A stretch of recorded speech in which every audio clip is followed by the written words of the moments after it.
Shalom, and welcome back to Bnei Noach Academy, Thoughts on the Torah. Please remember to hit the like button, to subscribe, and most importantly, to share this wisdom and inspiration with friends and family. If you look in Book of Numbers, chapter 16, this is a very sad saga, the story of Korach. Now, who was this Korach? And why is it important to know who he was? Well, first, let's look in the verse. The verse tells us, now Korach, who was the son of Yitzhar, the son of Kahat, who was the son of Levi, he took, meaning he created a dissent, an argument, a fight, what we call a machloket, a division against Moses. And sadly, at the end of the story, he and his cohorts get swallowed into the ground alive. Not only they, but all the children, which shows us, is an indicator of how severe this is. That typically God does not punish the young. God does not punish without judgment. And here they were all punished. And they all were literally annihilated, disappeared, gone, because of the severity of what they did. Now, what did he do? What was his problem? You see, it gives us his pedigree here.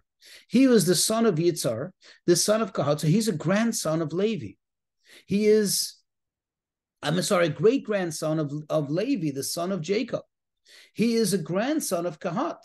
He is a cousin of Moshe. He is a cousin of Moses. And he was somewhat jealous. Look what jealousy can do. You see, his envy was that he, being the son of Yitzhar, meaning the grandson of Kahat, the son of Yitzhar, the son of Kahat, he should be next in line after Moshe and Aaron, after Moses and Aaron. Moses became the leader. Aaron is the high priest. And he felt like if there's any other great position to be filled, it should be he. But instead, a much younger cousin of his was chosen for the task of being in charge of the Levites. And this created the great envy within him. Of course, his great mistake is Moses did not appoint himself, nor did he appoint his brother Aaron, nor did he appoint his younger cousin without being told directly to do so by God himself. But jealousy does what jealousy does. Now let's take a moment to appreciate who this Korach was. So I want you to know that historically, Korach was one of the richest men to ever live. Korach was certainly the richest Jew to ever live, but perhaps even the richest one individual in the entire history of the world. You see, the Midrash tells us that when Joseph, you remember back then, Joseph was the king of Egypt, and he amassed all the wealth from the entire civilization at the time. Remember, they brought everything they had, everything they owned, just to get some food. It says he divided that wealth into three. One he kept for the coffers of Egypt. That's why Egypt was a very wealthy nation. Another third he hid away for the end of times when Mashiach comes. And another third he hid away elsewhere.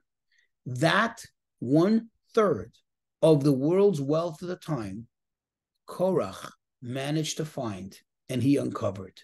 Imagine what kind of wealth he had. So as far as material goes, he was all the way on top. Now let's go to the spiritual end. Korach even enjoyed prophecy. That's how great he was. That's how holy he was. In fact, Korach was one of the 4 select individuals who were tasked with carrying the Ark of the Covenant. But it wasn't just carrying the Ark of the Covenant. In fact, every time they did so, they experienced tremendous miracle. Because we know, as it says in the Talmud, that the ark would, quote, carried its carriers. The ark was very, very heavy, but B, it wasn't meant to be carried by men. The ark, so to speak, God can handle itself, can handle himself. The fact is that as the moment they touched the rods, symbolically lifting it up, immediately they were lifted up in the air and they levitated throughout until their next station, until their next stop. So imagine what kind of great miracles he experienced. So both on the material end and on the spiritual end, he was way, way up there. And yet he still had a little jealousy.